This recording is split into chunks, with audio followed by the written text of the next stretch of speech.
हरे कृष्णा माता जी। हरे कृष्णा माता जी, प्रणाम।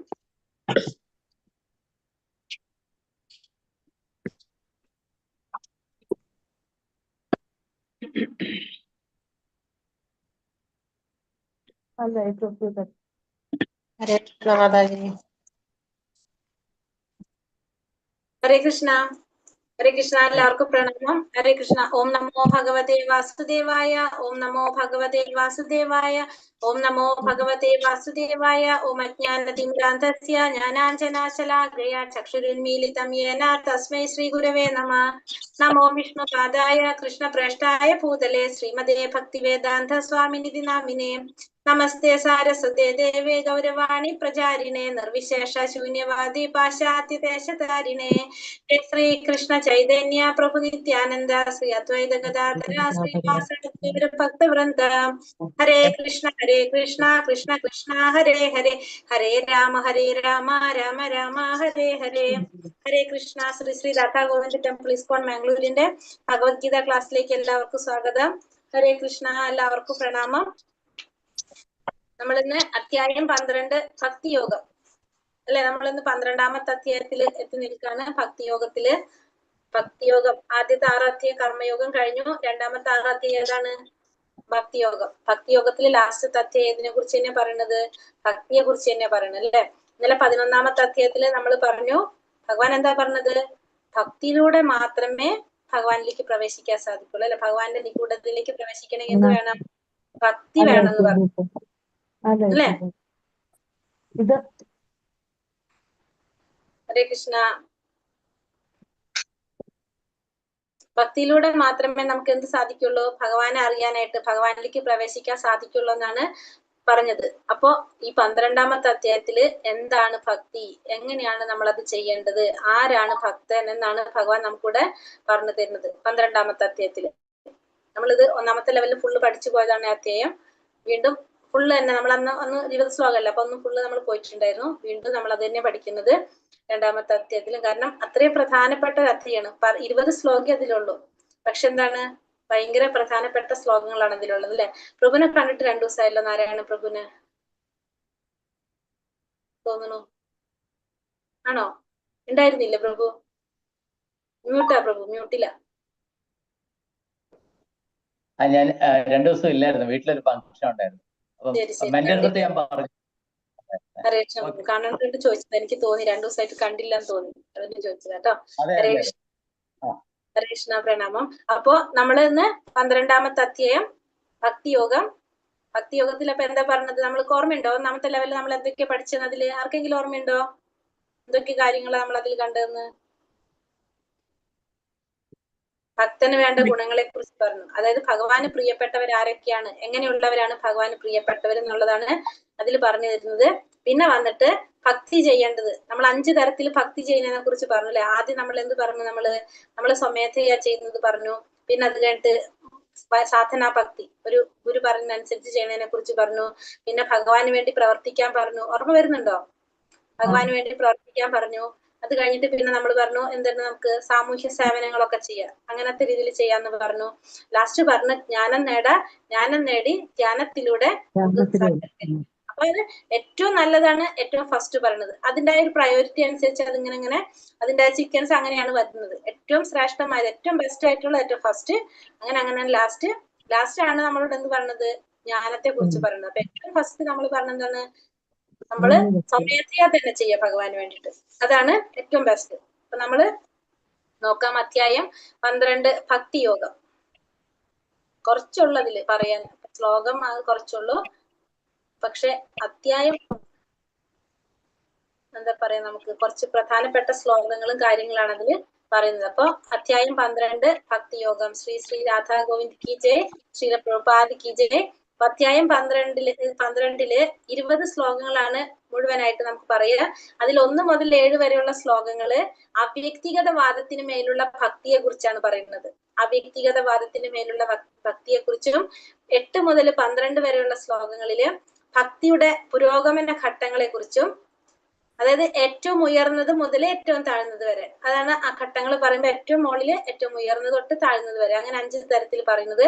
13 മുതൽ 20 വരെ കൃഷ്ണൻ ഒരുവനെ സ്നേഹിക്കാൻ കാരണമാകുന്ന കാരണങ്ങൾ. ഇപ്പൊ ഭഗവാൻ ഒരാളെ സ്നേഹിക്കണമെങ്കിൽ അതെങ്ങനെയൊക്കെ കാരണങ്ങൾ കൊണ്ടാണ്, എന്തൊക്കെ ആ വ്യക്തിയിൽ ഉണ്ടെങ്കിലാണ് ഭഗവാൻ നമ്മളെ സ്നേഹിക്കുക എന്നുള്ളതാണ് പറയുന്നത്. അപ്പൊ അധ്യായം 12 ഭക്തിയോഗം. ഓം നമോ ഭഗവത്തെ വാസുദേവായ. അർജുന ഉവാച ഏവം സതതയുക്തായേ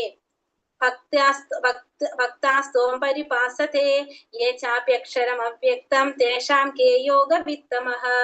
അർജുനൻ ചോദിച്ചു, എല്ലാ സമയവും അങ്ങയുടെ ഭക്തി സേവനത്തിൽ തന്നെ ഉചിതമായി ഏർപ്പെട്ടു പോരുന്നവരാണോ, അതോ പ്രത്യക്ഷമല്ലാത്ത അവ്യക്ത ബ്രഹ്മത്തെ ഉപാസിക്കുന്നവരാണോ? ആരാണ് കൂടുതൽ പരിപൂർണതയുള്ളവർ? അർജുനൻ ചോദിക്കാണ് ഭഗവാന്റെ അടുത്ത്, എല്ലാ സമയവും അങ്ങയുടെ ഭക്തി സേവനത്തിൽ ഉചിതമായിട്ട് ഏർപ്പെട്ടു പോരുന്നവരാണോ, അതല്ല ഭഗവാന്റെ ആ പ്രത്യക്ഷമല്ലാത്ത അവ്യക്ത ബ്രഹ്മത്തില്, ആ ജ്യോതിസില് ഉപാസിക്കുന്നവരാണ്, ആരാണ് കൂടുതൽ പരിപൂർണതയുള്ളവരെന്നാണ് അർജുനൻ ചോദിക്കുന്നത് ഭഗവാനോട്. അപ്പൊ ഒന്നുകിൽ ഭഗവാന്റെ സേവനത്തിൽ ചെയ്തുകൊണ്ട് പോരുന്നവർ, അല്ലെങ്കിൽ ഭഗവാന്റെ ആ പ്രത്യക്ഷമല്ലാത്ത ആ രൂപമില്ലാത്ത പ്രകാശത്തെ മാത്രം ഉപാസിക്കുന്നവര്, ആരാണ് പരിപൂർണതയുള്ളവര്? അർജുനൻ എങ്ങനെയാണ് ചെയ്യുന്നത്? അർജുനൻ ഭഗവാനെ വ്യക്തിയായിട്ട് കണ്ട് ഭഗവാനെ ആരാധിക്കുകയാണ് അല്ലെ. അർജുനൻ അതും അറിയണമായിരുന്നു, താൻ ചെയ്യുന്നത് കറക്റ്റ് ആണോ എന്ന് ആർക്കറിയണം, തന്റെ നിലപാട് ശരിയാണോ എന്നുള്ളതും അർജുനൻ അറിയണമായിരുന്നു. അപ്പൊ അർജുനൻ അതുകൊണ്ടാണ് ഭഗവാനോട് ചോദിക്കുന്നത്, ഇതിൽ ഏതാണ് കൂടുതൽ പരിപൂർണതയുള്ളവരെന്നാണ് അർജുനൻ ചോദിക്കുന്നത്. അപ്പൊ എന്താ ഇവിടെ പറയണത്? ആധ്യാത്മികവാദികൾ 2 തരത്തിലുണ്ട് പൊതുവെ. ഒന്ന് അവ്യക്തിഗതവാദികളും, 2 വ്യക്തിഗതവാദികളും. വ്യക്തിഗതവാദികൾ എങ്ങനെയാണ്? ഭക്തൻ ആ ഭഗവാന് തന്റെ സർവ്വശക്തി ഉപയോഗിച്ച് ഭഗവാന്റെ സേവനത്തിൽ ഏർപ്പെടുന്നവരാണ് ആര്? വ്യക്തിഗതവാദികൾ. കാരണം ഭഗവാൻ ഒരു വ്യക്തിയായിട്ട് കാണുന്നു, ആ വ്യക്തിക്ക് വേണ്ട എല്ലാ കാര്യങ്ങളും ആ ഭക്തൻ എന്താണ് തന്റെ എല്ലാം മാക്സിമം ഉപയോഗിച്ച് ചെയ്യുക. അതാണ് ആര്? വ്യക്തിഗതവാദി, ഭക്തൻ ചെയ്യുന്നത്. അവ്യക്തവാദി ആണെങ്കിലോ സേവനത്തിൽ ഏർപ്പെടും, പക്ഷെ അതെങ്ങനെയല്ല, നേരിട്ട് സേവിക്കുന്നില്ല ഭഗവാന്റെ എന്തിന് അവ്യക്തമായിട്ടുള്ള നിരാകാര ബ്രഹ്മത്തെ, ഒരു ആകാരമില്ലാത്ത പ്രകാശത്തിനെയാണ് ആര് ധ്യാനിക്കുന്നത്? അവ്യക്തിഗതവാദികൾ ധ്യാനിക്കുന്നത്. അപ്പൊ അവര് ചെയ്യുന്നത്, വ്യക്തിഗതവാദികൾ ഭഗവാന്റെ നേരിട്ടുള്ള രൂപത്തെ ആരാധിക്കുന്നു, ഇവര് ആ പരമസത്യത്തിന്റെ ആ ബ്രഹ്മത്തെ, ആ പ്രകാശത്തെയാണ് അവർ എന്ത് ചെയ്യുന്നത്? ധ്യാനിക്കുന്നത്. ഭഗവാൻ എന്താ പറയണത്? ശ്രീ ഭഗവാൻ ഉവാച മയ്യാ വേശ്യമനോ യേ മാം നിത്യയുക്ത ഉപാസത്തെ ശ്രദ്ധയാ പരയോപേത തേ മേ യുക്തതമോ മതഃ.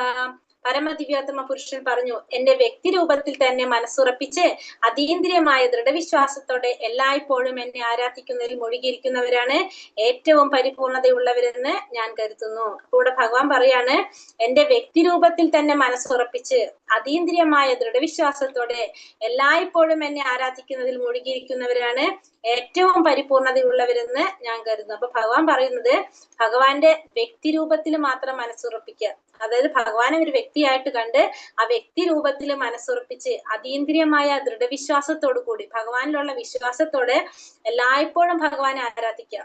ആ ആരാധനയിൽ മുഴുകിയിരിക്കുന്നവരാണ് ആര്?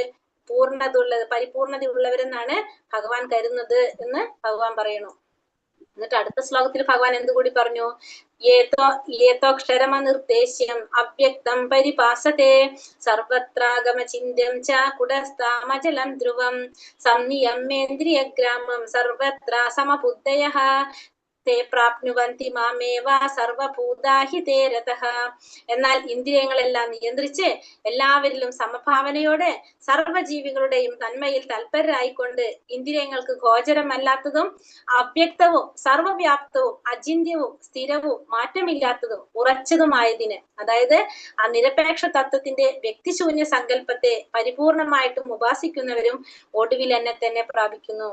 ഭഗവാൻ പറയുന്നത്, ഇന്ദ്രിയങ്ങളെല്ലാം നിയന്ത്രിക്കുക, ഇന്ദ്രിയങ്ങളൊക്കെ നിയന്ത്രിച്ചിട്ടുണ്ട്, എല്ലാവരെയും സമഭാവനയോടെയാണ് കാണുന്നത്, എല്ലാ ജീവികളുടെയും നന്മയിൽ താല്പര്യമുണ്ട്, മറ്റുള്ള എല്ലാ ജീവാത്മാക്കളുടെയും നന്മയിൽ താല്പര്യമുണ്ട്.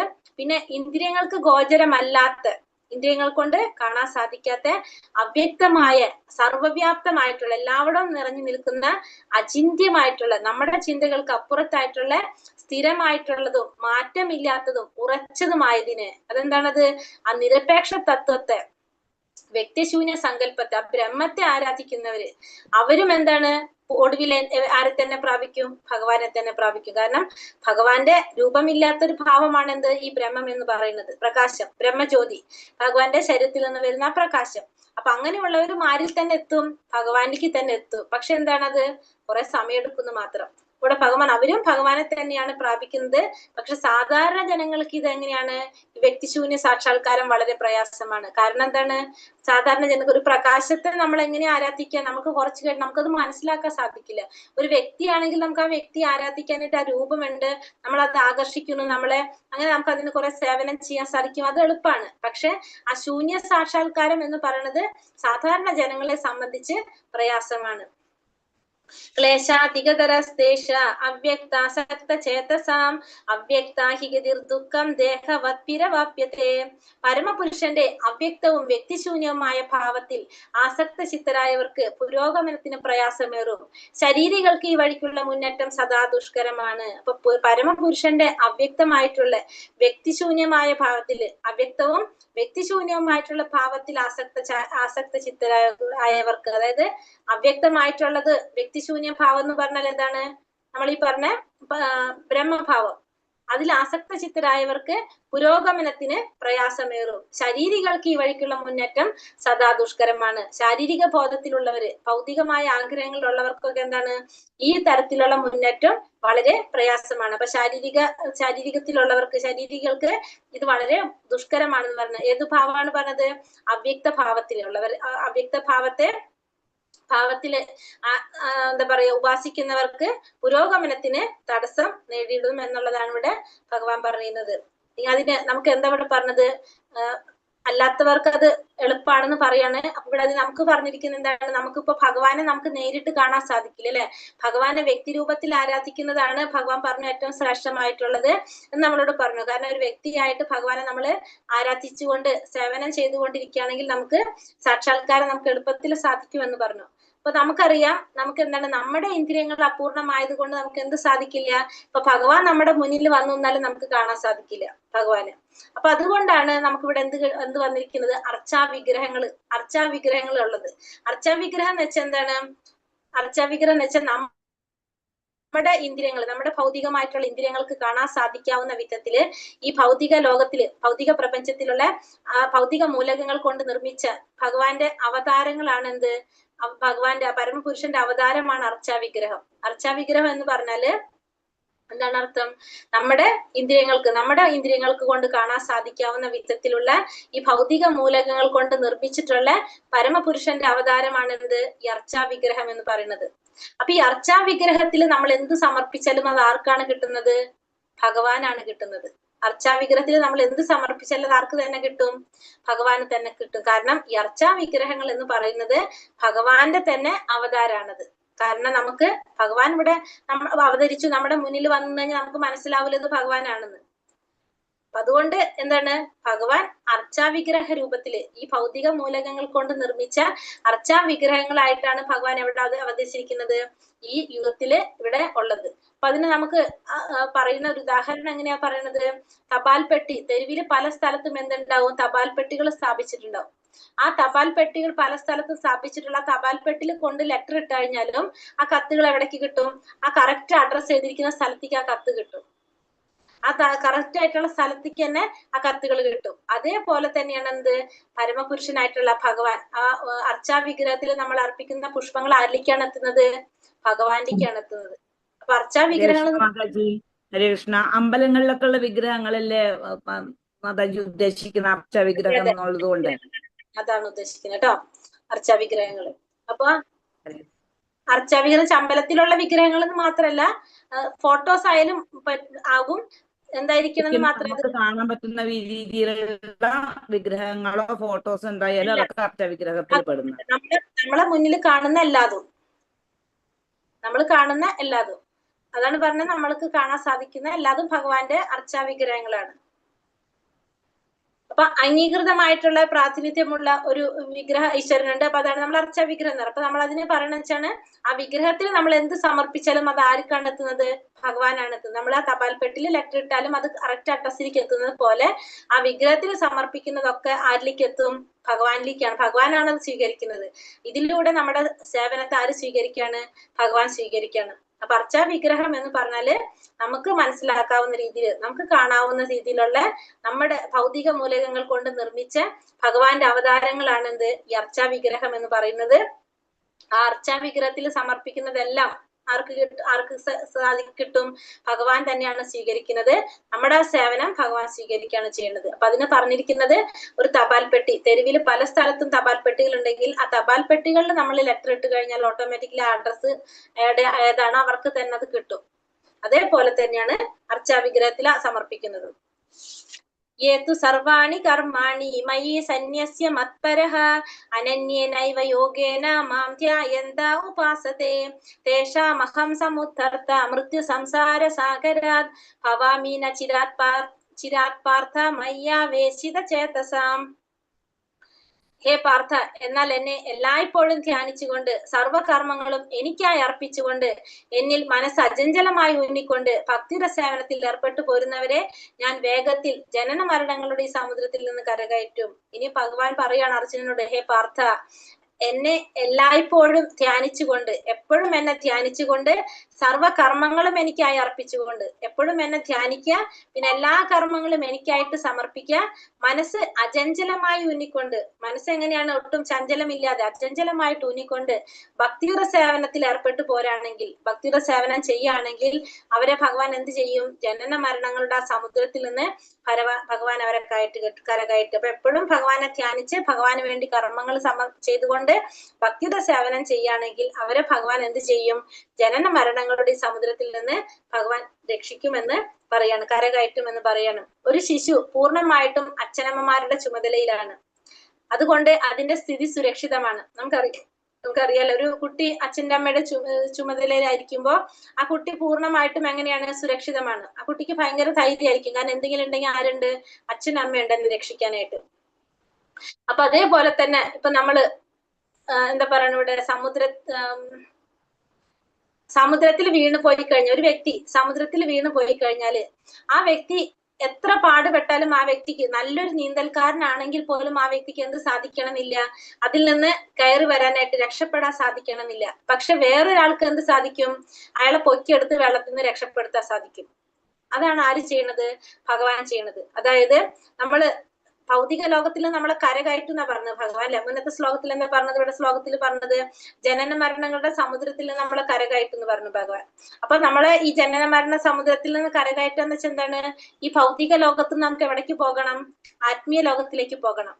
ആ ആത്മീയ ലോകത്തിലേക്ക് പ്രവേശിക്കാനായിട്ട്, ഭൗതിക ലോകത്ത് നിന്ന് ആത്മീയ ഗ്രഹങ്ങളിലേക്ക് പ്രവേശിക്കാൻ നമ്മൾ പ്രത്യേകം ഒരു പരിശീലനം നമുക്ക് ആവശ്യമില്ല. ആരാണ്? ഭഗവാൻ തന്നെ സ്വയം നമ്മളെ ഗരുഡ വാഹനത്തിലേറി ഭൗതികയിൽ നിന്ന് മോചിപ്പിക്കുന്ന പറയുന്നത്. നമ്മള് ഭഗവത് സേവനം ചെയ്തുകൊണ്ടിരിക്കുകയാണ്, ഭക്തിയുടെ സേവനം ചെയ്തുകൊണ്ടിരിക്കുകയാണ്, ഭഗവാനെ സ്മരിച്ചുകൊണ്ടിരിക്കുകയാണ്, ഭഗവാന് വേണ്ടി കർമ്മങ്ങൾ ചെയ്തുകൊണ്ടിരിക്കുകയാണെങ്കിൽ ഈ ഭൗതികതയിൽ നിന്ന് നമുക്ക് ആത്മീയ ലോകത്തിലേക്ക് കടക്കണമെങ്കിൽ നമുക്കതിന് പ്രത്യേകം ട്രെയിനിങ്ങോ പ്രവേശിക്കാനായിട്ട് പരിശീലനങ്ങളോ ഒന്നും നമുക്ക് ആവശ്യമില്ല. ആരാണ്? ഭഗവാൻ സ്വയം ഗരുഡ വാഹനത്തിലേറി അയാളെ ഭൗതികയിൽ നിന്ന് മോചിപ്പിക്കും എന്നാണ് പറയുന്നത്. അപ്പൊ ഈ എപ്രകാരമാണ് നമ്മൾ പറഞ്ഞില്ലേ, സമുദ്രത്തില് നീന്തൽക്കാരനാണെങ്കിലും രക്ഷപ്പെടാൻ സാധിച്ചില്ലെങ്കിൽ ഭഗവാൻ എന്ത് ചെയ്യും? ഭഗവാൻ എന്നല്ല ചെയ്യും, ഒരാള് വെള്ളത്തിൽ നിന്ന് പൊക്കിയെടുത്ത് നമ്മളെ കരയിലേക്ക് വെച്ച് കഴിഞ്ഞാൽ നമ്മൾ രക്ഷപ്പെട്ടു. നമുക്ക് ഒറ്റയ്ക്ക് ചെയ്യാൻ സാധിക്കില്ല, പക്ഷെ ഒരു വ്യക്തിയുടെ സഹായം ഉണ്ടെങ്കിൽ പെട്ടെന്ന് നമുക്ക് രക്ഷപ്പെടാൻ സാധിക്കും. അതേപോലെ നമുക്ക് ആര് പ്രവർത്തിക്കും? ഭഗവാൻ പ്രവർത്തിക്കും. നമ്മൾ എന്ത് ചെയ്താൽ മതി? ഭഗവത് സേവനം ചെയ്യുക, ഭഗവാനെ എപ്പോഴും സ്മരിക്കുക. ഭഗവാനെ ഓർക്കാത്ത ഒരു സമയം പോലും നമ്മുടെ ജീവിതത്തിൽ ഉണ്ടാവാൻ പാടില്ല. എപ്പോഴും നമ്മൾ ഭഗവാനെ സ്മരിച്ചുകൊണ്ടിരിക്കുക.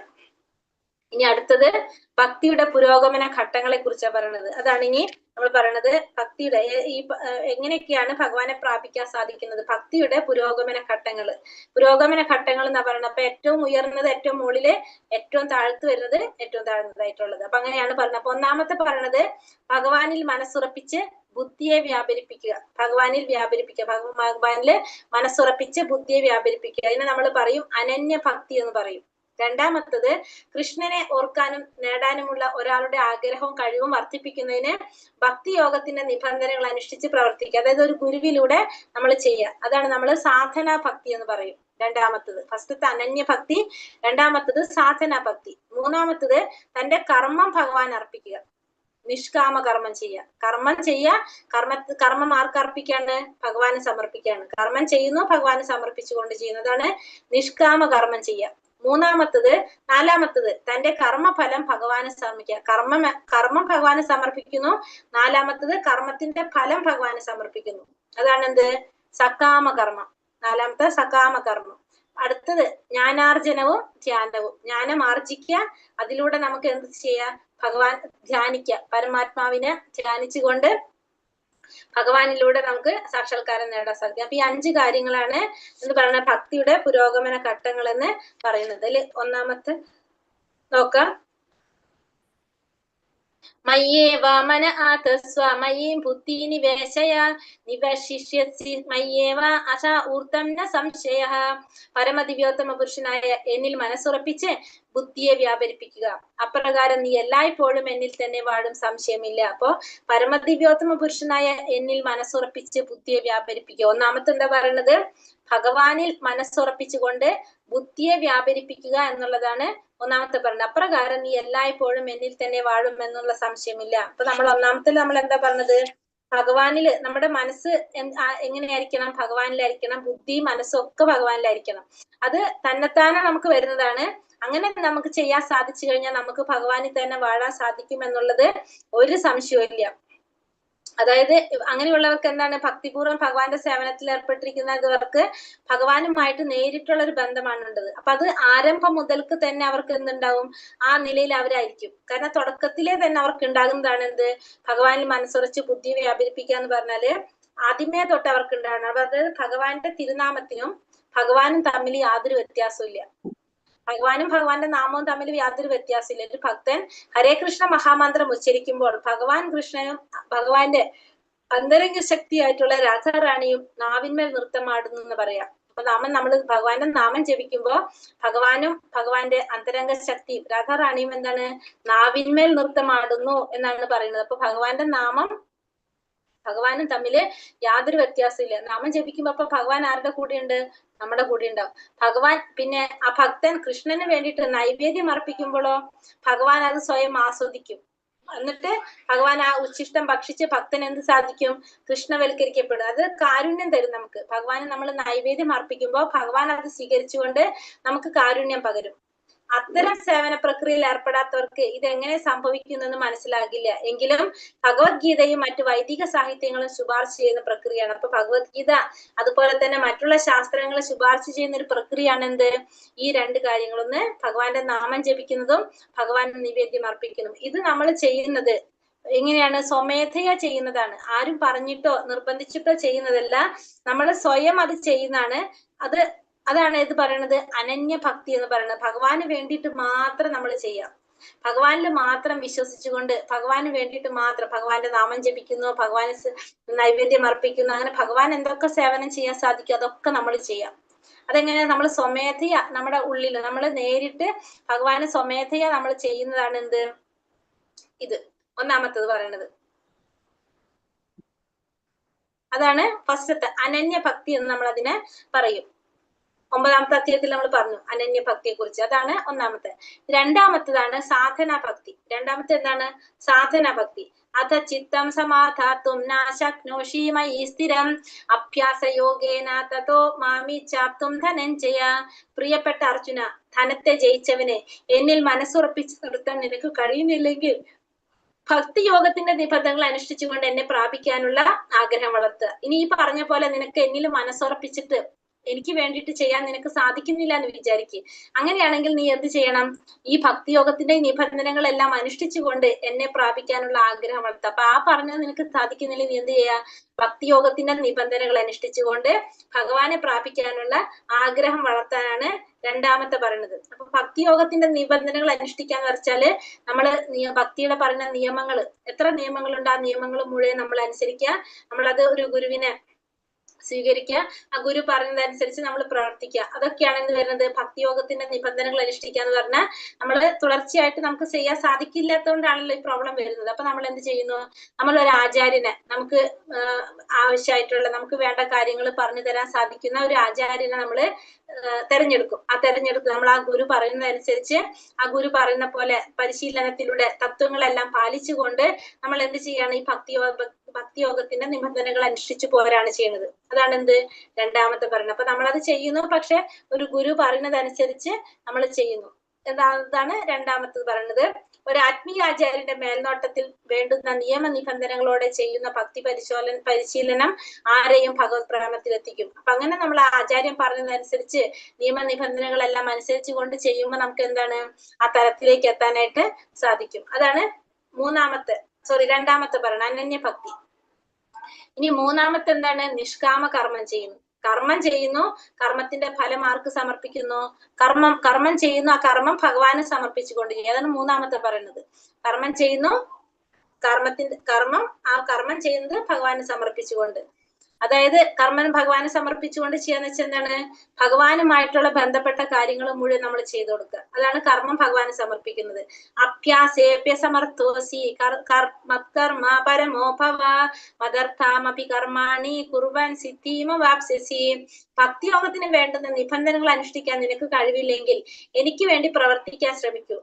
എനിക്കായി പ്രവർത്തിക്കുന്നത് കൊണ്ട് നീ പരിപൂർണതയിലെത്തും. അപ്പൊ ഭക്തിയോഗത്തിന്റെ നിബന്ധനകൾ അനുഷ്ഠിക്കാൻ നിനക്ക് സാധിക്കുന്നില്ലെങ്കിൽ നീ എന്ത് വേണം, എനിക്ക് വേണ്ടി പ്രവർത്തിക്കാൻ. അപ്പൊ ഭഗവാന് വേണ്ടി കർമ്മം ചെയ്യാന്നുള്ളതാണ് മൂന്നാമത്തത്, നിഷ്കാമ കർമ്മം. ഭഗവാന് വേണ്ടിയിട്ട് കർമ്മം ചെയ്യുന്നു. അതെങ്ങനെ ചെയ്യുന്നത്, ഇപ്പൊ നമ്മള് ഭഗവാന് വേണ്ടി കർമ്മം ചെയ്യാന്ന് പറഞ്ഞാൽ എനിക്ക് വേണ്ടി പ്രവർത്തിക്കുക, എനിക്കായി പ്രവർത്തിക്കുന്നതുകൊണ്ട് നിനക്ക് പരിപൂർണ്ണതയില്ല. അപ്പൊ ഭഗവാന് വേണ്ടി കർമ്മം ചെയ്യാന്ന് വെച്ചാൽ അമ്പലങ്ങൾ പണിയാനായിട്ട് സഹായിക്കാം, പിന്നെ പുസ്തകങ്ങൾ പ്രസിദ്ധീകരിക്കാൻ സഹായിക്കാം, ഒരു ഓഫീസോ കെട്ടിടം, അതായത് ഭഗവാനെ കുറിച്ച് പ്രചരിപ്പിക്കാൻ വേണ്ടിയിട്ട് ഒരു ഓഫീസോ കെട്ടിടങ്ങളോ ഉണ്ടാക്കുന്നതിന് സഹായിക്കാം. അപ്പൊ അങ്ങനെയൊക്കെ നമ്മൾ ചെയ്യുന്നത് എന്താണ്, ഭഗവാന് വേണ്ടി പ്രവർത്തിക്കുന്നതാണ്. ഇതൊക്കെ നമ്മൾ എന്തിലേക്ക് എത്തിക്കും, പരിപൂർണതയിലെത്തിക്കും. ഇപ്പൊ കൃഷ്ണാവബോധം പ്രചരിപ്പിക്കാൻ സൗമ്യനസ് ഉണ്ടാവണം. അപ്പൊ ആദ്യം തന്നെ ഒരാൾക്ക് എന്ത് വേണം, ഈ കൃഷ്ണാവബോധം പ്രചരിപ്പിക്കണം എന്നുള്ളൊരു സൗമ്യനസ് ഉണ്ടാവണം. തന്റെ കർമ്മഫലങ്ങളെ ഉപേക്ഷിക്കാൻ സാധിക്കാത്ത പക്ഷം അയാൾക്ക് അതിലൊരു ചെറിയ ശതമാനമെങ്കിലും കൃഷ്ണാവബോധം പ്രചരിപ്പിക്കാനായിട്ട് ചെലവാക്കാവുന്നതാണ്.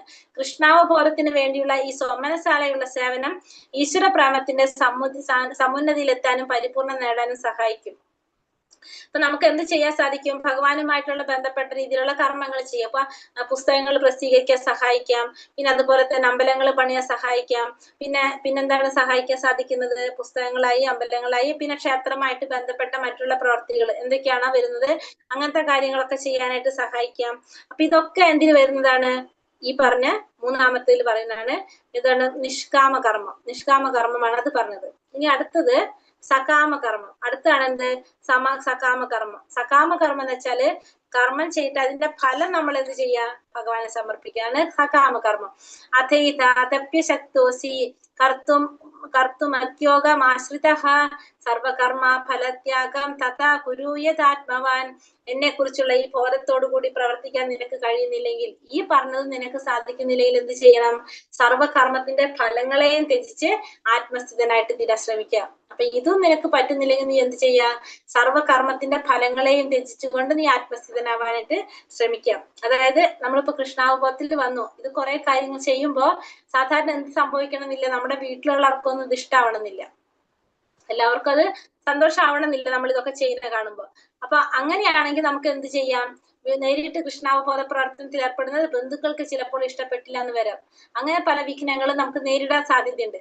അപ്പൊ അത്തരം വിഷമഘട്ടങ്ങളിൽ ഒരാൾ എന്താ ചെയ്യേണ്ടത്, സകല പ്രവർത്തികളുടെയും അല്ലെങ്കിൽ സകല കാര്യത്തിന് വേണ്ടി നിയോഗിക്കുക എന്നാണ്, എന്തെങ്കിലും കാര്യത്തിന് വേണ്ടിയിട്ട് നിയോഗിക്കുക. അപ്പൊ ആ പ്രവർത്തികളുടെ ഫലങ്ങൾ, നമ്മൾ ചെയ്യുന്ന കർമ്മത്തിന്റെ ഫലം ഏതെങ്കിലും ഒരു കാര്യത്തിന് വേണ്ടി, നല്ല കാര്യത്തിന് വേണ്ടിയിട്ട് ഉപയോഗിക്കുക. അതായത് ഡയറക്റ്റ് നമ്മൾ കൃഷ്ണാവബോധം ചെയ്യുന്നില്ല, പക്ഷെ ഇൻഡയറക്ട്ലി നമ്മൾ എന്ത് ചെയ്യാണ്, ജനക്ഷേമ പ്രവർത്തനങ്ങൾ, നല്ല പ്രവർത്തനങ്ങൾ ചെയ്യണം. അപ്പൊ എന്തൊക്കെയാണ്, ആശുപത്രി പണിയാൻ സഹായിക്കുക, അതെല്ലാന്ന് വെച്ചിട്ടുണ്ടെങ്കിൽ പിന്നെന്താ പറയാ, ആശുപത്രികൾ, അതായത് സേവനങ്ങൾ, സാമൂഹ്യ സേവനമായിട്ട് രാജ്യസേവനം, അങ്ങനത്തെ സേവനങ്ങൾക്ക് വേണ്ടിയിട്ട് നമ്മൾ ഉപയോഗിക്കുക.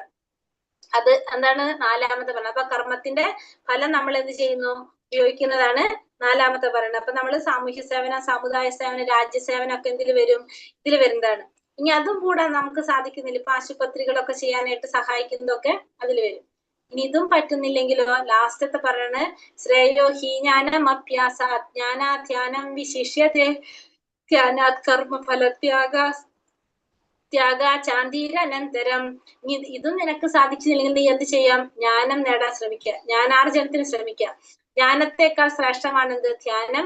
ധ്യാനത്തെക്കാൾ വിശിഷ്ടമാണ് കർമ്മഫലത്തെ ത്യജിക്കൽ. എന്തെന്നാൽ ത്യാഗത്താൽ മനഃശാന്തി ലഭിക്കുക. അപ്പൊ നമ്മൾ എന്ത് വേണം? അഞ്ചാമത്തെ പറയണത് ജ്ഞാനം നേടണം. ആദ്യം ഭഗവാനെ കുറിച്ചുള്ള അറിവ് നേടണം.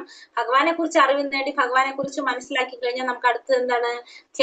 ധ്യാനിക്കാനായിട്ട് ശ്രമിക്കുക. പരമാത്മാവിനെ ധ്യാനത്തിലൂടെയാണ് സാക്ഷാത്കരിക്കുന്നത്. ധ്യാനത്തിന് ശ്രമിക്കാം.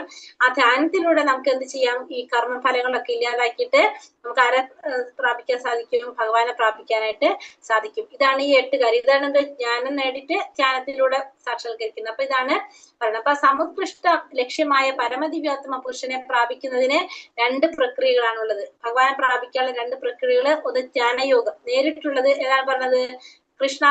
ജ്ഞാനയോഗമല്ല, കൃഷ്ണാവബോധത്തിലൂടെ ഭക്തിയോഗം, നേരിട്ടുള്ള മാർഗം. കൃഷ്ണാവബോധത്തോടുള്ള ഭക്തി സേവനമാണ് എന്ത്? ഒന്നാമത്തെ പറയുന്നത്. ഇനി രണ്ടാമത്തെ ഏതാ പറയുന്നത്? ക്രമികമായ വളർച്ച കൊണ്ടുള്ള മാർഗം. അതായത് കർമ്മത്തിന്റെ ഫലം ത്യജിച്ചു, അത് കഴിഞ്ഞിട്ട് ഭഗവാനെ കുറിച്ചുള്ള ജ്ഞാനം നേടി, അത് കഴിഞ്ഞിട്ട് മനസ്സിലാക്കി കഴിഞ്ഞിട്ട് നമ്മൾ നേരെ ധ്യാനത്തിലേക്ക്, ആ പരമസത്യത്തെ കുറിച്ച് മനസ്സിലാക്കി പരമാത്മാ രൂപത്തിൽ നമ്മൾ അറിഞ്ഞു. അങ്ങനെ ആ പരമാത്മാവിനെ ധ്യാനിക്കാൻ തുടങ്ങി. അങ്ങനെ ആ പരമാത്മാ ജ്ഞാനം നേടി നമുക്ക് എന്ത് സാക്ഷാത്കാരം കിട്ടും? ഭഗവത് സാക്ഷാത്കാരം കിട്ടും. അപ്പൊ ഇത് 2 തരത്തിൽ നമുക്ക് ചെയ്യുന്നത്. ഒന്ന് പതുക്കെ വരുന്ന വളർച്ച, ക്രമികമായിട്ടുള്ള വളർച്ച. മറ്റത് നേരിട്ടുള്ളതാണ്. ഇത് കൃഷ്ണാവബോധം എന്ന് പറയുന്നത്.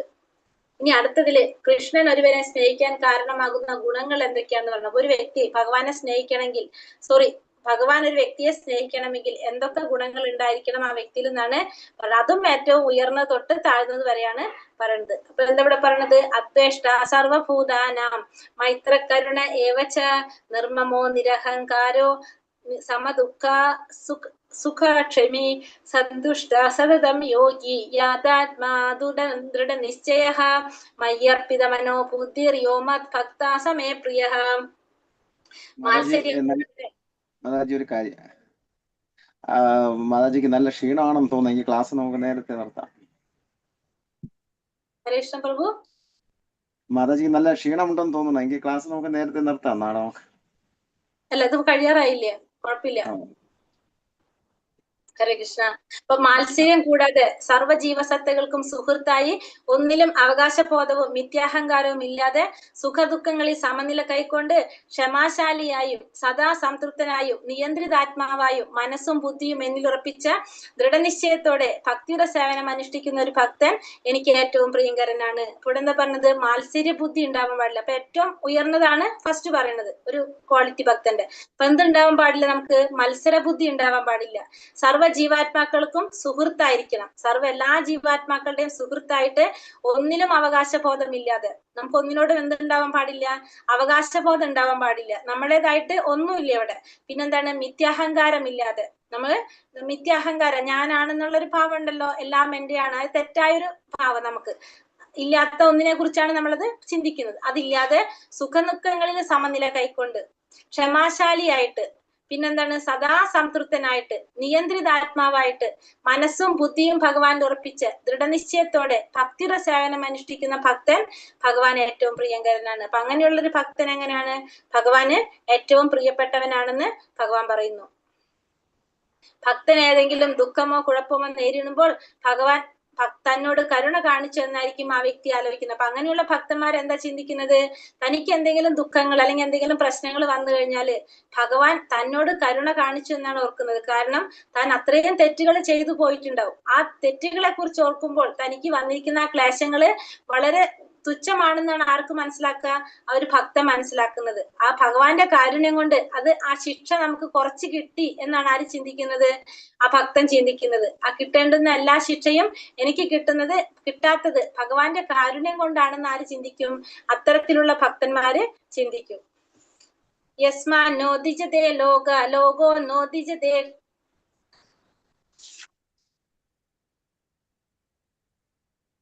യസ്മാൻ നോദിജതേ ലോക ലോകോ നോദിജതേ ചയഃ ഹർഷാമർഷാഭയോദേഗീർ മുക്തോ യാസ ച മേ പ്രിയഃ. ആരാലാണോ ആർക്കും ബുദ്ധിമുട്ടുകളൊന്നും ഇല്ലാത്തത്, ആരാണോ ഏതൊരു മേലും അസ്വസ്ഥനായി തീരാത്തത്, സുഖദുഃഖങ്ങളിലും ഭയോത്കണ്ഠകളിലും സമചിത്തനായിരിക്കുന്നവൻ ആരാണോ അങ്ങനെയുള്ള എന്റെ ഭക്തൻ എനിക്ക് ഏറ്റവും പ്രിയപ്പെട്ടവനാണ്. അപ്പൊ ആരാലാണോ ആർക്കും ബുദ്ധിമുട്ടുകളൊന്നും ഉണ്ടാകുന്നില്ല, ഒരാളെ കൊണ്ട് ആ വ്യക്തിക്ക് മറ്റുള്ള വ്യക്തികൾക്ക് ബുദ്ധിമുട്ടുണ്ടാകുന്നില്ല, ആരാണോ ഏതൊരുവനാലും അസ്വസ്ഥനായി തീരാത്തത്, മറ്റുള്ളവർക്ക് അയാളെ കൊണ്ട് അസ്വസ്ഥത ഉണ്ടാകുന്നില്ല, സുഖദുഃഖങ്ങളിലും ഭയോത്കണ്ഠകളിലും സമചിത്തനായിരിക്കുന്നത് ആരാണോ, സുഖം വന്നാലും ദുഃഖം വന്നാലും എല്ലാത്തിനും ഒരേപോലെ കാണാം, സമചിത്തതയോടെ കാണുന്നത് ആരാണോ അങ്ങനെയുള്ള ഭക്തൻ എങ്ങനെയാണ് ഭഗവാൻ ഏറ്റവും പ്രിയപ്പെട്ടവനാണ് എന്ന് ഭഗവാൻ പറയുന്നത്. അനപേക്ഷ ശുചിർ ദക്ഷ ഉദാസീനോ ഗദാവ്യതഃ സർവാരംഭ പരിത്യാഗി യോ മത് ഭക്ത സമേ പ്രിയഃ.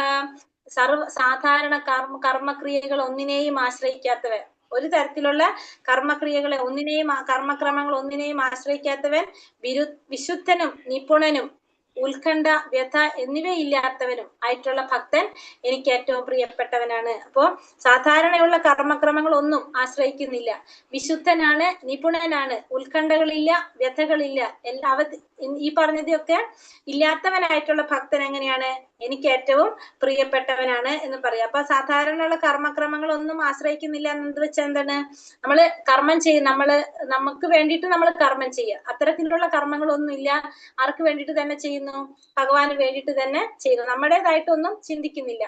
ജീവിതത്തിലെ എല്ലാ പ്രവർത്തനങ്ങളുടെയും സാരം എന്തെന്ന് അറിയുന്നത് കൊണ്ടും പ്രാമാണിക ഗ്രന്ഥങ്ങളിൽ ഉറച്ച് വിശ്വാസമുള്ളത് കൊണ്ടും ഭക്തൻ നിപുണനായിരിക്കും. അതായത് നമ്മൾ ചെയ്യുന്ന കർമ്മങ്ങളെല്ലാം ആർക്ക് വേണ്ടിയിട്ടാണ്, ഭഗവാന് വേണ്ടിയായിരിക്കും. എന്തുകൊണ്ടാണ്, ആ വ്യക്തിക്ക് എന്തറിയാം, ആ എല്ലാ പ്രവർത്തനങ്ങളുടെയും സാരം എന്ത്, നമ്മുടെ ജീവിതത്തിലെ പ്രവർത്തനങ്ങളുടെ സാരം എന്തെന്ന് അറിയാം.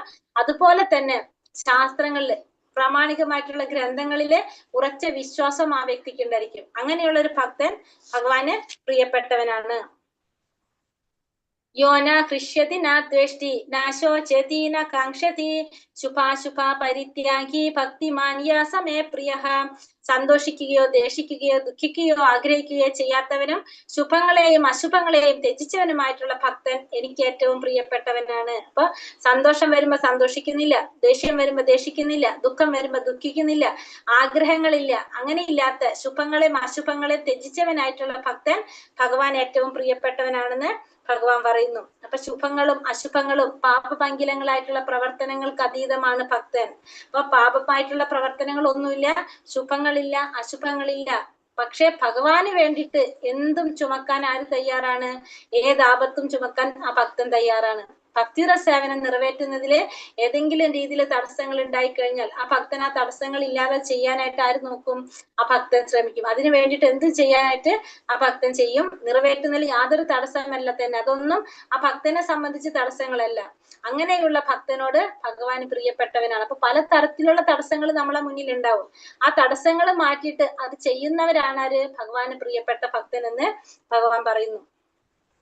സമാശത്രൗച്ച മിത്രേച്ച തഥാ മാനാപമാനയോഃ ശീതോഷ്ണ സുഖ ദുഃഖേഷു സമാസംഗാ വിവർജിതഃ തുല്യനിന്ദാസുതിർമൗനി സന്തുഷ്ടോ യേന കേനചിത് അനീകേത സ്ഥിരമതിർ ഭക്തിമാൻ മേ പ്രിയോ നരഃ.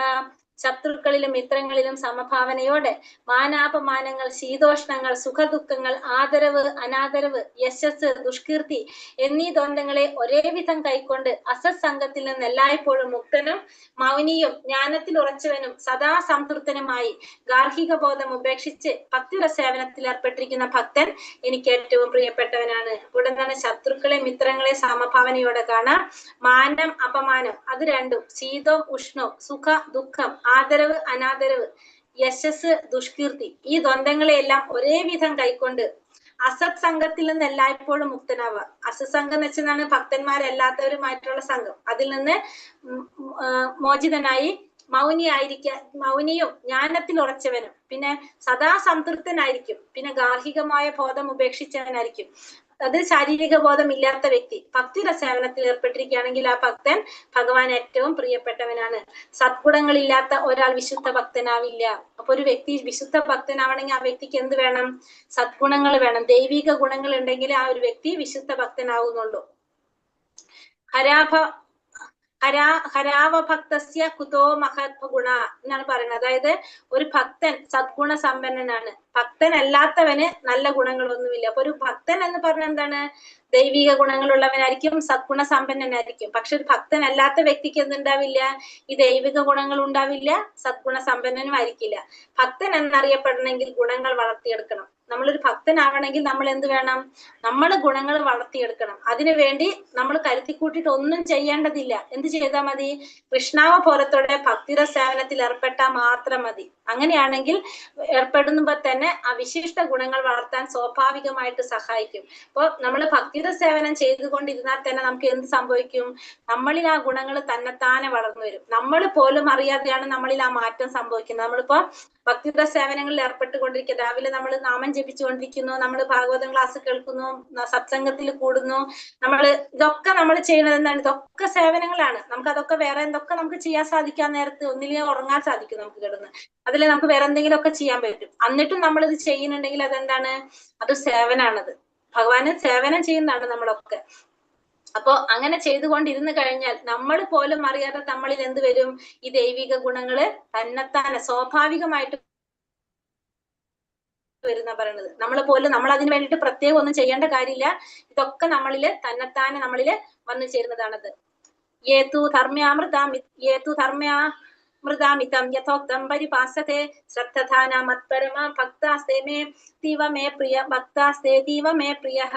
നാശരഹിതമായി ഈ ഭക്തിയുടെ സേവന മാർഗം പിന്തുടർന്ന് എന്നെ പരമ ലക്ഷ്യമാക്കിക്കൊണ്ട് വിശ്വാസത്തോടു കൂടി പൂർണ്ണമായും എന്നിൽ മുഴുകുന്നവൻ എനിക്ക് ഏറ്റവും പ്രിയപ്പെട്ടവനാണ്. അപ്പൊ ഭക്തിയുടെ സേവനം എന്ന് പറയുന്നത് എങ്ങനെയാണ്? നാശരഹിതമാണത്. അത് ഒരിക്കലും നശിക്കാത്തതാണ് ഭക്തിയുടെ സേവനം. അതിനെ പിന്തുടർന്നുകൊണ്ട് ഭഗവാനെ പരമ ലക്ഷ്യമാക്കി വിശ്വാസത്തോടു കൂടി പൂർണ്ണമായും ഭഗവാനിൽ മുഴുകിയിരിക്കുന്ന ഭക്തൻ ഭഗവാൻ ഏറ്റവും പ്രിയപ്പെട്ടവനാണ്. അപ്പൊ ഭക്തിയുടെ സേവനം നാശരഹിതമാണെന്ന് പറയാൻ കാരണം എന്താണ്? അത് ആത്മാവിന്റെയാണ്, ശരീരത്തിന്റെ അല്ല. എന്ത്? ഭക്തിയുടെ സേവനം എന്ന് പറയുന്നത് ആത്മാവ് ഒരിക്കലും നശിക്കാത്തവനാണ്. നമ്മൾ ആരാണ്? നമ്മൾ ആത്മാക്കളാണ്. അപ്പൊ ആത്മാവിന്റെയാണ് എന്ത്? ഭക്തിയുടെ സേവനം. അപ്പൊ അത് പിന്തുടർന്നുകൊണ്ട് ഭഗവാനെ പരമ ലക്ഷ്യമാക്കി വിശ്വാസത്തോടെ ഭഗവാനിൽ മുഴുകി കഴിഞ്ഞാൽ ആ ഭക്തൻ ഭഗവാൻ ഏറ്റവും പ്രിയപ്പെട്ടവനാണെന്ന് ഭഗവാൻ പറയുന്നു. ഒരു വിശുദ്ധ ഭക്തനെ കണ്ടുമുട്ടാത്തിടത്തോളം കാലം ഈ അവ്യക്തഭാവം പ്രയോജനകരമാണ്.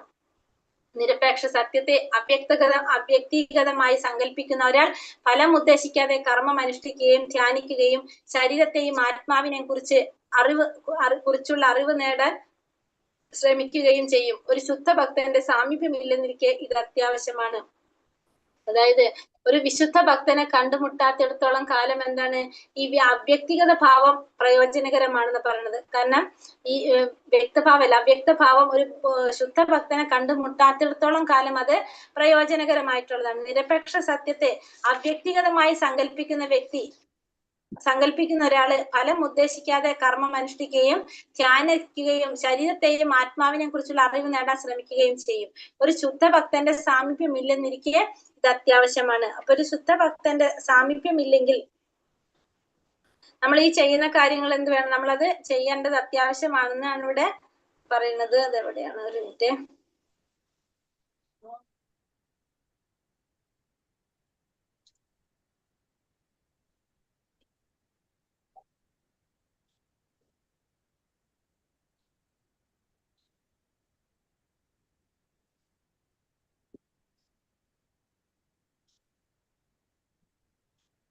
അപ്പൊ നമ്മൾ എന്ത് വേണം? ഒരു ശുദ്ധ ഭക്തനെ കണ്ടുമുട്ടാത്തിടത്തോളം കാലം ഈ വ്യക്തിഗത ഭാവം പ്രയോജനകരമാണ് എന്നർത്ഥം. അതായത് പറയാൻ കാരണം എന്തുകൊണ്ടാണ്? അതിന് മുന്നിൽ ഒരു ലൈനും കൂടി ഉണ്ട്. നമ്മൾ ഈ ഭക്തിയുടെ സേവന മാർഗമാണ് ഈ അധ്യായത്തിൽ ശുപാർശ ചെയ്യപ്പെടുന്നത്. അതുകൊണ്ട് പരമപുരുഷനെ പ്രാപിക്കുന്നതിനും ആത്മസാക്ഷാത്കാരത്തിനുള്ള ഒരേ ഒരു നിരപേക്ഷമായ മാർഗം ഭക്തിയുടെ സേവനമാണെന്നുള്ളതിന് യാതൊരു സംശയമില്ല. അപ്പൊ ഏറ്റവും ശ്രേഷ്ഠമായിട്ടുള്ളത് എന്താണ്? ഭക്തിയുടെ സേവനം തന്നെയാണ്. പക്ഷെ ഒരു ശുദ്ധ ഭക്തനെ കണ്ടുമുട്ടാത്തിടത്തോളം കാലം ആർക്കത് മനസ്സിലാക്കാൻ സാധിക്കില്ല, മറ്റുള്ളവർക്ക് അത് മനസ്സിലാക്കാനായിട്ട് സാധിക്കണമെന്നില്ല. ഭഗ്യവശാൽ കൃഷ്ണാവബോധം നേടി പവിത്രമായ ഭഗവത് സേവനത്തിൽ ഏർപ്പെടാൻ ആഗ്രഹിച്ചാൽ ആത്മസാക്ഷാത്കാരത്തിലേക്ക് ഇങ്ങനെ പടിപടിയായിട്ട് മുന്നേറേണ്ടതില്ല. അപ്പൊ നമുക്ക് കൃഷ്ണാവബോധം നേടിയിട്ട് ഭക്തിയുടെ സേവനത്തിൽ ആഗ്രഹം വന്നു കഴിഞ്ഞാൽ നമുക്ക് ഈ പറഞ്ഞ പോലെ സ്റ്റെപ്പ് ബൈ സ്റ്റെപ്പ് ആയിട്ട് ഇങ്ങനെ പോണമെന്നില്ല. എന്ത് നമുക്ക് ചെയ്യാം? നേരിട്ട് നമുക്ക് പോകാം. ഭക്തിയുഗ സേവനത്തിൽ നമുക്ക് നേരിട്ട് ഭഗവത്ഗീതയുടെ മധ്യത്തിലുള്ള 6 അധ്യായങ്ങളിൽ വിവരിക്കപ്പെടുന്ന ഭക്തി സേവനമാണ് അവിടെ അനുയോജ്യമാകുക. അപ്പൊ നമുക്ക് എന്ത് ചെയ്യാം? നമ്മൾ ഈ പറഞ്ഞ പോലെ സ്റ്റെപ്പായിട്ട് ഇങ്ങനെ ഓരോരോ സ്റ്റേജസ് കടന്ന് പോകണ്ടില്ല. നമുക്ക് നേരിട്ട് എന്ത് ചെയ്യാം? ഭക്തിയുഗ സേവനം ചെയ്യാം. നമ്മൾ പറഞ്ഞു ഭക്തിയോഗം. ആ ഭക്തിയോഗം നമ്മൾ പറഞ്ഞു ഏറ്റവും ടോപ്പിലാണ് ഭക്തിയോഗം നിൽക്കുന്നത്. നേരിട്ടും നമുക്ക് പ്രാപിക്കാൻ സാധിക്കും, അല്ലെങ്കിൽ ഓരോരോ സ്റ്റെപ്പുകളായിട്ട്. അതായത് നമുക്ക് ലിഫ്റ്റിൽ പോകുന്നതും സ്റ്റെപ്പ് കയറി പോകുന്നത് അല്ലെ. നമുക്ക് ലിഫ്റ്റിൽ പോകുമ്പോൾ പെട്ടെന്ന് എത്തും, സ്റ്റെപ്പ് കയറുമ്പോൾ സമയം പിടിക്കും. അത് തന്നെയാണ് ഇവിടെ പറയുന്നത്. ആ ഭക്തിയോഗം നമുക്ക് മനസ്സിലാക്കി കഴിഞ്ഞാൽ നമുക്ക് നേരിട്ട് എന്ത് ചെയ്യാൻ സാധിക്കും? ആത്മസാക്ഷാത്കാരത്തിലേക്ക് അതിനുവേണ്ടി ചെയ്യാൻ ശ്രമിക്കുക. അല്ലാതെ നമ്മൾ അതിന് പടിപടിയായിട്ട് മുന്നേറണമെന്ന് യാതൊരു നിർബന്ധവും ഇല്ല. ഹരേ കൃഷ്ണ കൃഷ്ണ കൃഷ്ണ ഹരേ ഹരേ, ഹരേ രാമ രാമ രാമ ഹരേ ഹരേ. വഞ്ചകൽപതരൂപേശ്ച കൃപാ സിന്ധോഭ്യവച പതിതാനം പാവനേഭ്യോ വൈഷ്ണവേഭ്യോ നമോ നമ. അനന്തകോടി വൈഷ്ണവൃന്ദി കി ജയ്, ശ്രീല പ്രഭുപാദ് കി ജയ്, ഗുരുദേവ് കി ജയ്, നിത്തായ് ഗുരു പ്രമാനന്ദേ. ഹരി ഹരി ബോൾ. ഹരേ കൃഷ്ണ. ക്വസ്റ്റ്യൻ ആൻസർ നോക്കാം. ഇതിലെ ക്വസ്റ്റ്യൻ ആൻസർ വന്നിട്ടുണ്ടാവില്ലേ? വന്നിട്ടുണ്ട് മാതാജി. ആധ്യാത്മികവാദികൾ എത്ര ആരെല്ലാമാണത്? രണ്ടെണ്ണം. വ്യക്തിഗതവാദികൾ, അവ്യക്തഗതവാദികൾ. വ്യക്തിഗതവാദികള്. ഏറ്റവും പരിപൂർണതയുള്ളവർ ആരെന്നാണ് ഭഗവാൻ പറയുന്നത്? വ്യക്തിരൂപത്തിൽ മനസ്സുറപ്പിച്ച് അതീന്ദ്രിയ ദൃഢവിശ്വാസത്തോടെ ഭഗവാനെ ആരാധിക്കുന്നതിൽ മുഴുകിയിരിക്കുന്നവരാണ് പരിപൂർണത ഉള്ളവർ. ഭഗവാനെ ആരാധിക്കുന്നവര്, ഭഗവാനെ ഒരു വ്യക്തിയായിട്ട് ഒരു രൂപമായിട്ട് കണ്ട് ആരാധിക്കുന്നവരാണ് ഏറ്റവും പരിപൂർണതയുള്ളവരെന്ന് ഭഗവാൻ പറയുന്നു. അർച്ചാവിഗ്രഹം എന്ന് വെച്ചാൽ എന്താണ്? ഇന്ദ്രിയങ്ങൾക്ക് കാണാൻ സാധിക്കാവുന്ന ഭൗതിക മൂലകങ്ങൾ കൊണ്ട് ഉണ്ടാക്കിയ ഭഗവാന്റെ അവതാരങ്ങൾ. മാതാജി കറക്റ്റ് ആയിട്ട് നോട്ട് ചെയ്ത് വെച്ചിട്ടുണ്ടല്ലോ. ഇന്ദ്രിയങ്ങൾക്ക്, നമ്മുടെ ഇന്ദ്രിയങ്ങൾക്ക് കാണാൻ സാധിക്കാവുന്ന വിധത്തിലുള്ള ഭൗതിക മൂലകങ്ങൾ കൊണ്ട് അല്ലെ, ഭൗതികമായിട്ടുള്ള മണ്ണ് കൊണ്ടാവാം, മരം കൊണ്ടാവാം, പിന്നെന്താണ് നമുക്ക് ലോഹങ്ങൾ കൊണ്ടാവാം, അങ്ങനെ പല രീതിയിലും നമ്മൾ ഉണ്ടാക്കുന്നുണ്ട് അല്ലെ. അങ്ങനെ ഉണ്ടാക്കിയിട്ടുള്ള ആ ഭഗവാന്റെ അവതാരമാണ് എന്ത്? അർച്ചാ വിഗ്രഹം എന്ന് പറയുന്നത്. ഭക്തിയുടെ പുരോഗമന ഘട്ടങ്ങൾ ഏതൊക്കെയാണ് നമ്മൾ പറഞ്ഞത്? അനന്യഭക്തി, അതാണോ? ഫസ്റ്റത്തെ അനന്യഭക്തി, രണ്ടാമത്തെ സാധനാഭക്തി, മൂന്നാമത്തത് നിഷ്കാമകർമ്മം, സത്കാമകർമ്മം, സകാമകർമ്മം, ജ്ഞാനം. ജ്ഞാനത്തിലൂടെ പരമാത്മാവിനെ ധ്യാനിക്കുന്നു, പരമാത്മാവിലൂടെ ഭഗവാനിലേക്ക് കടക്കുന്നു. പ്രിയപ്പെട്ട ഭക്തന്മാര്, എങ്ങനെയുള്ള ഭക്തനാണ് ഭഗവാന് പ്രിയപ്പെട്ടതെന്ന് പറഞ്ഞത്?